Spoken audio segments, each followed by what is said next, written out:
Good evening to all of you. So thank you very much, आप लोगों ने आज टाइम निकाला। और एज यू नो दैट कि हम लोग का आज का जो एजेंडा है वो थोड़ा अलग भी है, और मेरे हिसाब से एक यूनिक एजेंडा है, और एज गुड एज बड़ी अपॉर्चुनिटी वाला एजेंडा है। सो आज हम लोगों ने जो टाइम निकाला है वो एक अलग से टॉपिक पे बात करने के लिए, that is the fund of Tata. Tata के इथिकल फंड्स है।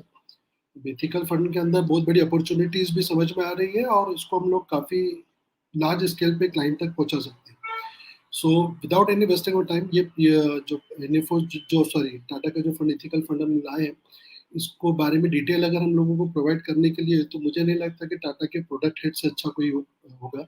सो टुडे आज के जो टाटा इथिकल फंड के बारे में हम लोगों को डिटेल देने के लिए हमारे साथ में जो प्रेजेंटर है, that is called Shelly Gang. Shelly Gang is basically is a Tata mutual fund के प्रोडक्ट हेड है फ्रॉम फरवरी 2019 से। She has a rich financial services experience over the 18 year, 18 साल से ज़्यादा का अनुभव across the all banking and wealth management. So without any wasting of time, मैं request करूंगा शैली मैम से to start the presentations, and meanwhile आपके कोई क्वेश्चन आंसर होंगे तो प्लीज वो क्वेश्चन आंसर को आपके चैट बॉक्स में आप देते जाइए, ताकि आप end of the presentation we are cover all the questions related to Tata Ethical. Right. So over to you, ma'am. Thank you. Thank you, Team NJ. Just getting used to this. Yes. So good evening, everyone. Very glad to be here and to be talking to you all. Team NJ को धन्यवाद to give us this opportunity. So as pointed out, ये हमारा specific agenda है आज का Tata ethical fund. ज़्यादा funds इसमें दो ही AMCs हैं, and our fund is quite large, 1500 crores close to का fund है.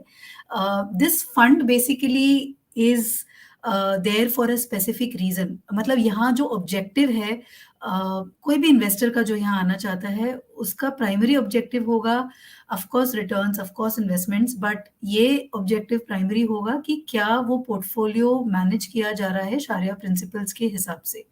वो उसका primary and very very respected objective होगा। तो उस चीज को एकदम प्राइमरी बनाते हुए ही ये फंड मैनेज किया जाता है एवरी मंथ।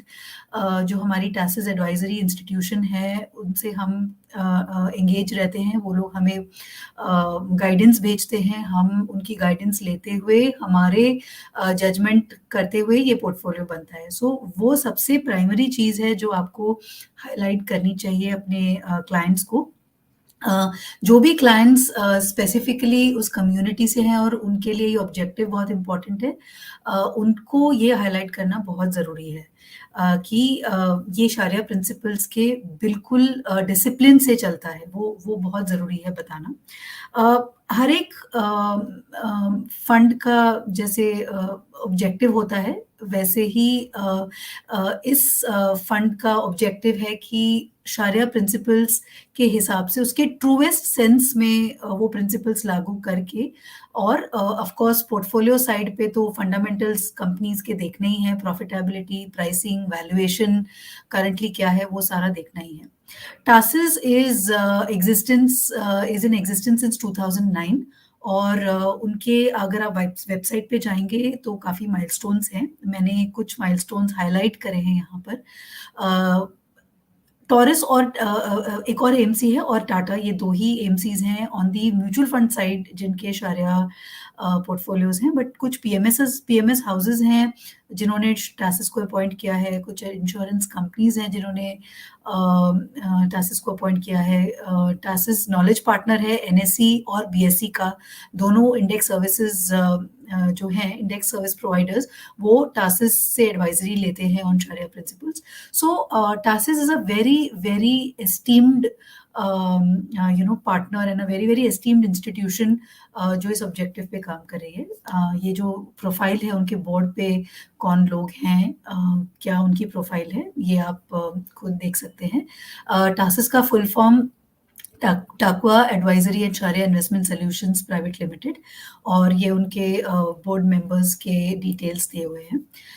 इसकी पोजीशनिंग मेन ये है, शारिया प्रिंसिपल्स को ध्यान में रखते हुए, कि इन कंपनीज में जो भी कंपनीज इस फंड में आएंगी उनका लेवरेज डेट बहुत कम होना चाहिए। बेसिकली उनके टोटल एसेट से 25% से कम होना चाहिए। सो 0.25 रेशियो है डेट टू एसेट रेशियो अगर बोले, या फिर 25% ऑफ द टोटल एसेट्स, उससे कम लेवरेज होना चाहिए। That's a very very important point. Capital structure उनका स्ट्रांग होना चाहिए, हाई कैश होना चाहिए। अगर आपका लो लेवरेज है तो ऑटोमेटिकली आपका हाई कैश जनरेटिंग हो जाएगा। एंड एक और स्पेसिफिक उनकी रिक्वायरमेंट है कि 3% से लेस उनका interest income to total income होना चाहिए। तो अगर आपका लेवरेज लो है तो ऑटोमेटिकली आपका कैश हाई कैश जनरेटिंग हो जाएगी। ऑटोमेटिकली आपका जो ये less than 3% total interest income to total income का जो रेशियो है वो लेस देन 3% बैठ जाएगा।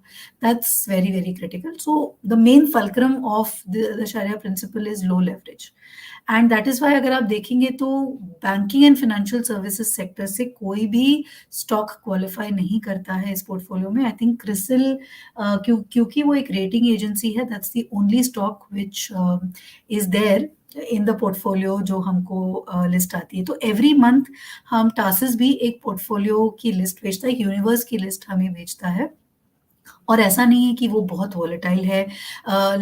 जैसे कि मैं इस सेशन के पहले ही अपडेट ले रही थी फंड मैनेजर से, तो लास्ट 12 मंथ्स में मान लो 2 या 3 चेंजेस आए होंगे। तो ऐसा नहीं कि हर महीने जब पोर्टफोलियो आता है तो ये स्टॉक इन वो स्टॉक आउट, क्योंकि लार्जली प्रिंसिपल सेट है, फ्रेमवर्क सेट है, और बहुत ज़्यादा वॉलेटिलिटी नहीं है। बट यस, उनका हर महीने आता है और हम अपने पोर्टफोलियो होल्डिंग्स को हर महीने चेक करते हैं कि उनके एडवाइजरी एंड गाइडेंस के हिसाब से क्या है और हमारे पास क्या होल्डिंग है।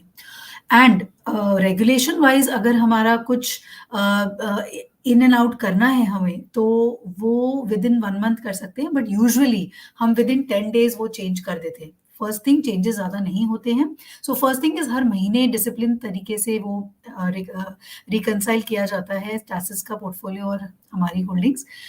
Second, we have 1 month to do it. Second is actually ज्यादा चर्न रेशियो है ही नहीं। थर्ड इज अगर है तो भी हमारे पास 1 महीना होता है to do it, but we do it usually within 10 days, तो हमारा वो कवर हो जाता है। And one more thing is that उनका जो एक रेशियो और है कि कैश एंड बैंक बैलेंसेस, जो रिसीवेबल्स एंड बैंक बैलेंसेस है, वो 90% से ज्यादा नहीं होना चाहिए। ये बहुत ही बड़ा नंबर है। When I again checked with the fund manager, he said usually 25 to 30% is the number on the higher side. मतलब ये 90% ठीक है उन्होंने दिया है, बट ये मतलब मोस्टली 20-25 to 30% के बियॉन्ड ये जाता ही नहीं है अगर कैश एंड बैंक बैलेंसेस ज्यादा हैं तो भी, because IT companies usually tend to have larger cash on their portfolio, huge companies, growing companies, mature companies. And of course ये जो गाइडेंस है उनके तरफ से कि अल्कोहलिक बेवरेजेस में नहीं जाना है, तो वो सारे स्टॉक्स नहीं आएंगे। जो दूसरे बेवरेज एंड बॉटलिंग कंपनीज हैं उसमें हो सकता है, बट अल्कोहलिक बेवरेजेस में नहीं जाना है। गेमिंग, कैसीनो वो नहीं है। नॉन हलाल फूड प्रोडक्ट्स, हॉस्पिटैलिटी इन होटल्स में कोई एक्सपोजर नहीं होना चाहिए। वेपन और एम्यूनिशन में नहीं होना चाहिए। फाइनेंशियल इंस्टीट्यूशंस बिल्कुल नहीं होने चाहिए, जो कि है ही नहीं। एक आध स्टॉक है पूरे फाइनेंशियल सर्विसेज से, as I said. So that's largely the sector, prohibited sectors की जो गाइडेंस है वो ये लिस्ट आती है जब हम शारिया प्रिंसिपल्स को देखते हैं। Again financial parameters to recap, total debt to total assets 25% से कम होना चाहिए। Total interest to total income ratio आपका 3% से कम होना चाहिए कोई भी स्टॉक में। एंड कैश बैलेंसेस 90% से ज्यादा नहीं होने चाहिए। These are the 3 primary principles. ये हमारी ओवरऑल इन्वेस्टमेंट फिलोसफी है। तो यहाँ बाकी किसी भी फंड में ये प्राइमरी होती है, एंड इस एथिकल फंड में शारिया प्रिंसिपल्स प्राइमरी बोल सकते हैं। And of course this goes without saying, ये तो करना ही है। तो हम largely at a fund house level also हम ग्रोथ एट रीजनेबल प्राइस के फॉलोअर हैं। We don't do growth at any price. Very high expensive stocks मतलब हम कोई भी ग्रोथ होगा, we are convinced about the growth, but बहुत ज़्यादा high valuations we don't do, because क्या होता है कि कभी कभार अगर बहुत हाई वैल्यूएशन है तो एक छोटी सी न्यूज़ भी उस वैल्यूएशन को ज़्यादा डिस्टर्ब कर देती है, एंड द प्राइस, उसमें रूम फॉर मार्जिन ज़्यादा नहीं रहता है, रूम फॉर एरर नहीं होता है। बट अगर आपके वैल्यूएशंस रीजनेबल हैं और कंपनी स्ट्रांग है तो छोटा मोटा न्यूज़ जो आती है नेगेटिव न्यूज़, वो ज़्यादा इम्पैक्ट नहीं करती है। इसीलिए growth at any price is not something which we follow. Deep value, because there can be value traps. Structurally low growth companies या कि बहुत ज़्यादा सिक्लिकल कंपनीज हैं, वो हम प्रेफर नहीं करते हैं। वी लुक एट कंपनीज जहाँ पे अंडरलाइंग ग्रोथ स्ट्रीक है, उनका जो डीएनए है वो ग्रोथ है, but at a reasonable price. So they could be, the valuations have to be reasonable currently. That is very, very important to us. अभी की पोजिशनिंग के हिसाब से अगर आप देखेंगे, जैसे कि है IT is the largest holding, 31% holding है। IT लास्ट 1 साल में इम्पैक्ट हुआ है, बट IT का इतना बड़ा एलोकेशन इसीलिए है क्योंकि शरिया प्रिंसिपल्स को अगर हमें फॉलो करना है तो बैंकिंग जो एक बड़ा सेक्टर होता है वो एनीवेज हट जाता है, तो यहाँ पे फिर IT 30% डेफिनेटली उसका एलोकेशन हो जाता है। Capital goods and construction material, हम लास्ट 1 ईयर में इस पे ओवरवेट रहे हैं, बिकॉज आपके जो ग्राउंड अप आपकी ब्रॉड बेसिंग ऑफ इकोनॉमी है वो चल रही है, वो हो रहा है, तो manufacturing as a base widen हो रहा है। तो कैपिटल गुड्स एक सेक्टर है जो कि आपका इलेक्ट्रिकल इक्विपमेंट्स, आपका capital goods manufacturing, industrial product manufacturing, वो सारा construction material which is cement and other materials, वो सब कुछ कैप्चर कर लेता है। तो वहाँ पे we are seeing good order books and वहाँ पे अर्निंग्स प्रोफाइल भी इम्प्रूव हो रही है मंथ ऑन क्वार्टर। जब आप कमेंट्री सुनते हैं इन फंड्स, इन स्टॉक्स के मैनेजमेंट की, and then you map it with how it is happening, तो फिर कैपिटल गुड्स एक इंटरेस्टिंग सेक्टर बन जाता है। और FMCG जो है वो एक दूसरा सेक्टर है जो कि यहाँ पे है। तो IT, capital goods and FMCG में भी हमारा जो स्टेपल्स है वो ज़्यादा है। ये स्टॉक्स हैं टॉप 10 स्टॉक्स, ये सेक्टर्स हैं हमारे टॉप 10 सेक्टर्स। तो अगर आप देखेंगे from the fund performance perspective, it has done well from the long period perspective. The primary opportunity here is आपके पास ये इमेजिन अगर कोई क्लाइंट है जिसका प्राइमरी ऑब्जेक्टिव ही है शरिया प्रिंसिपल्स और उसको इन्वेस्टमेंट्स करने हैं, where can he go? He has no other place to go but Tata. And when you associate a brand like Tata, and this is from our side that we, we anticipate and we think like that. Of course, each one has its own way कि आपका अपना right है to think, but we think that when you, attach a year-old, age-old brand like Tata with the concept like ethical acceptability should be higher. So that is one big reason. And as I said, by choice, this is one place where if somebody wants Sharia principles as a primary objective, which has to be for a set of clients, and an investment opportunity in a mutual fund, you have no other place. There is no other fund which is large enough कि जो बड़ा हो इतना कि लोग अपना trust उस पे प्लेस कर सके एंड इसको लॉन्ग टर्म इन्वेस्टमेंट के तरीके से देख पाए। सो अगर आप इसको एथिकल फंड को आप देखेंगे, निफ्टी 50 3-year रिटर्न अगर आप देखेंगे तो 19 क्लोज टू निफ्टी 500 रिटर्न है।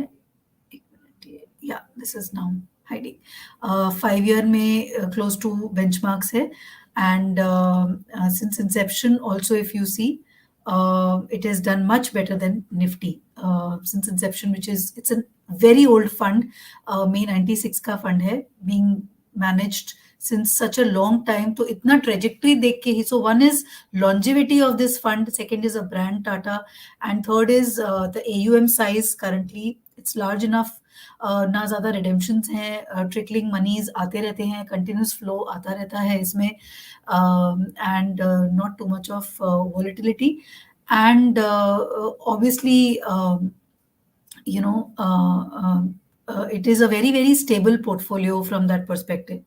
तो बहुत सारे पॉइंट्स हैं आपके पास you know to put forward to a client, and the main important point as I have highlighted earlier also is कि कोई और fund where you can combine both Tata, the Sharia principles and Tata is not there. PMS हैं but size नहीं है.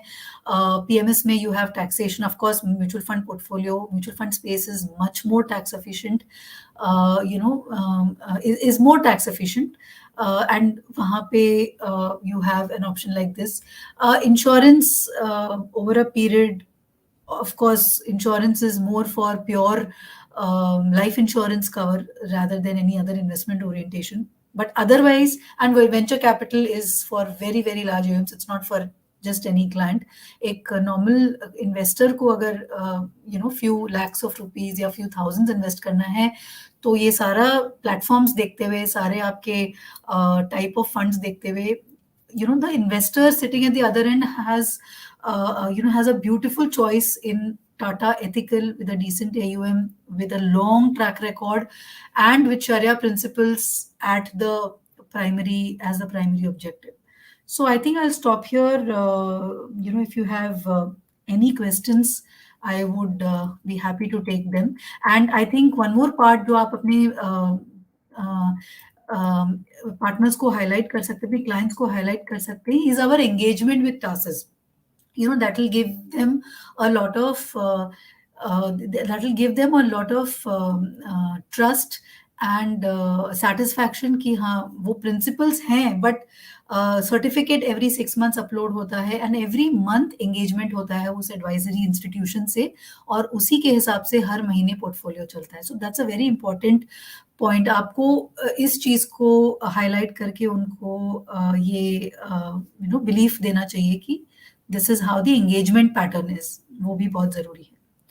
So I think I stop here. अगर कोई questions हैं तो I will happily take that. Yeah, so thank you very much, Salima. Before that, quick question answers के अंदर I would like to request to all of you participation, please any query regarding the Tata Ethical Fund or Sharia law, please post of the query.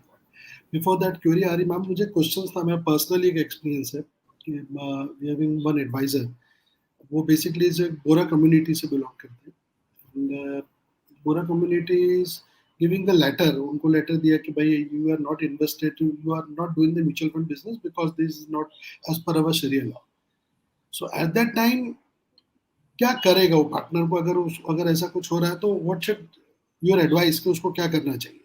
नहीं, तो ये letter जो है वो community ने letter दिया है पार्टनर को. Yeah, absolutely.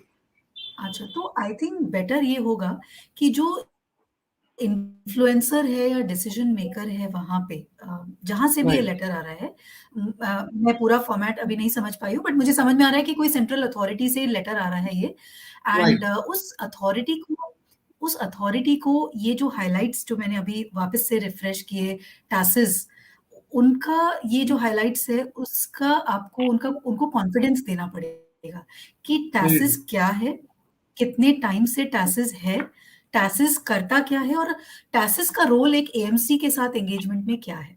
अगर हम उनको ये बता पाएंगे कि किस तरह से एंगेजमेंट होता है every month, sharia principles is very very central. सबसे इंपॉर्टेंट बात है, मैंने अपना टॉक शुरू ही इसलिए किया था कि प्राइमरी ऑब्जेक्टिव यहाँ पे इन्वेस्टमेंट फिलोसफी है, फंडामेंटल्स ऑफ द फंड है, वो सब इंटैक्ट है, वो सब है, बट प्राइमरी ऑब्जेक्टिव है, क्योंकि जो क्लाइंट यहाँ आ रहा है उसका प्राइमरी ऑब्जेक्टिव है कि मुझे इन्वेस्टमेंट तो करना है, मुझे बट मुझे मेरे शरिया प्रिंसिपल्स को मैं गिव अप नहीं कर सकता. इन्वेस्टमेंट के लिए टाटा के लिए बहुत सारे फंड भी अवेलेबल है, but somebody having specified that ये सेंट्रल अथॉरिटी. यस, तो शरिया लॉ को जो हम सबसे ज्यादा एक दर्जा देते हैं, जो हमारे लिए बहुत इंपॉर्टेंट है, वो कॉन्फिडेंस जो हम रखते हैं और वो डिसिप्लिन जो हम फॉलो करते हैं शरिया प्रिंसिपल्स का, वो आपको उस सेंट्रल अथॉरिटी को कम्युनिकेट करना पड़ेगा, उनको बताना पड़ेगा कि हमारे लिए शरिया प्रिंसिपल्स को फॉलो करना कितना इंपॉर्टेंट है। आई थिंक वो सेंट्रल अथॉरिटी अगर वो समझ पाएगी तो शायद वो म्यूचुअल फंड वर्ड, वो लोग अभी जेनरिक तरीके से एक वर्ड यूज कर रहे हैं mutual fund, thinking that her mutual fund banking में इन्वेस्ट कर रहा है, उसके बैंक्स हैं, उसके इंटरेस्ट आती है, जो भी है। बट ये बताना पड़ेगा कि उस म्यूचुअल फंड के विद इन एक ऐसा कैटेगरी है जो जिसके लिए शरिया प्रिंसिपल्स बहुत इंपॉर्टेंट है और वो सिर्फ उसी के अराउंड इन्वेस्टमेंट करती है। राइट। तो उस सेंट्रल अथॉरिटी को अप्रोच करके कुछ लोगों को ये प्रेजेंट करना पड़ेगा। I don't know, I think हम भी उसमें एक रोल अदा कर सकते हैं कि ये जो कम्युनिटी है उनके पास बाकी सारे पार्टनर्स के साथ जाकर एक एएमसी रिप्रेजेंटेटिव भी हो सकता वेरी है। गुड। राइट। वो भी एक है, मतलब एक तरीका है जाने का। Right. And But more or good less question. Thanks for one more asking that. sorry, Yeah. sorry. Good question. Thanks for asking that. So one more question is that regarding the portfolio, there is a diversified fund and stock specified questions लिया हुआ है, but until unless के क्या expectation करें next 5 to 3 years के horizon में if you wanted to invest on that? So, as such, हम percentage obviously we don't give, but अगर हम इसको ब्रेक करते हैं तो आईटी हमारे हिसाब से जो आईटी सेक्टर है बड़ा है, वो नेक्स्ट 5 years, आई नो बहुत ग्लोबल ग्रोथ को लेके कुछ कुछ चल रहा है, बट कंपनीज अपना जो आईटी बजट है वो कम नहीं कर पा रही है बिकॉज सबको आईटी में काफी वैल्यू लग रही है। क्लाउड एक है, हर हर कंपनी का बैकअप आईटी है, तो हर सेक्टर में IT is no more a sector, IT जो है वो हर सेक्टर में खुद परमेट हो गया है एक्चुअली। तो इसीलिए हमने नेक्स्ट 5 years का जो इसका रिटर्न है, मतलब जो यहाँ से प्रॉफिट ग्रोथ है, वो करीबन 8 से 10% मान के चलिए। कैपिटल गुड्स एंड कंस्ट्रक्शन में you can expect a higher return, higher profitability, earnings growth वहां पे ज्यादा है, कुछ 20% करीबन आप अज्यूम कर सकते हैं, 20 to 25। एंड एफएमसीजी स्टेपल्स जो है वो हमारा कंटिन्यू ऑब्वियसली करेगा again at 6 to 8%। So plus there are some other sectors also, like you can see consumer durables है, आपका हेल्थ केयर है, ऑटोमोबाइल है, दैट्स ऑल्सो एट 7%। केमिकल्स वहां पे भी जो लास्ट 1 year में जो रिटर्न दिया है वो केमिकल्स, कैपिटल गुड्स, इन्होंने ये जो सेक्टर्स हैं इन्होंने सबसे अच्छा कंट्रीब्यूशन दिया है। तो केमिकल्स आपको 6% दे रहा है, बट इसका जो रिटर्न कंट्रीब्यूशन है ये काफी ज्यादा है, तो वहां से भी रिटर्न आता है। कंस्ट्रक्शन मटेरियल, ये सारे सेक्टर्स, तो आप देखेंगे ये कितना वेल डाइवर्सिफाइड है, 2 big blocks of sectors, but बाकी सारे सेक्टर्स छोटे नहीं हैं। You can C FMCG 10%, 8.5%, health care, and इसीलिए मल्टीपल सेक्टर्स से रिटर्न आता है। तो it is a very very with in the Shariya principles ये बहुत ही वेल डाइवर्सिफाइड और स्ट्रॉन्ग पोर्टफोलियो है। Auto was one sector which had done very well for a particular period. Healthcare again is a stable portfolio, stable sector for the next 5 years, because हमारा जो penetration है overall health care services का वो India में कम है, और Covid के बाद ऑब्वियसली वो बढ़ना है और काफी बढ़ रहा है, एक्सपेक्टेशन है कि बढ़ेगा। सो फ्रॉम दैट पर्सपेक्टिव अगर आप मार्केट कैप एलोकेशन भी देखेंगे तो good 60% is in large caps, 30% mid cap and 32% mid cap and 9% small cap. हमने लास्ट 1 year में 1.5 years में हमारा allocation to mid and small cap बढ़ाया है, looking at the broad basing of economy and market both. हर sector में tier 1 जो stocks हैं और टियर 2 स्टॉक्स हैं उनमें गैप काफी है वैल्यूएशंस में, तो हमने अपना मिड एंड स्मॉल कैप का जो एक्सपोजर है वो भी बढ़ा है, तो वहां पे भी ये एक चेंज हम लेके आए हैं। आईटी में हम बीच में मिड कैप्स में थे, बट आईटी में हम मोस्टली लार्ज कैप्स में ही हैं, बिकॉज वहीं पे हमें अभी वैल्यू दिख रही है, एंड वो भी काफी करेक्ट हो गया है, तो that's also at a very good valuation right now. तो फ्रॉम हियर ऑन आईटी जो एक लार्ज सेक्टर है that is looking good. In fact हमारा जो एक दूसरा डिजिटल फंड है, of course not for this community, but एक जो हमारा टाटा इंडिया डिजिटल फंड है वो हम सेपरेटली उसकी ड्राइव चला रहे हैं ओनली फॉर आईटी फंड। तो इतना हमारा कन्विक्शन है आईटी सेक्टर पे, and I am glad to say that यहाँ पे भी आईटी का एक गुड एलोकेशन है 30%. तो वो एक एडिशनल पॉइंट हो सकता है जब आप सेक्टर पे बात करते हैं क्लाइंट से. Right. One partner from Pune is asking one question. It is possible to share the name of the trusts which belongs to Sharia, which is invested in the fund. So I don't think so. Name of the trust.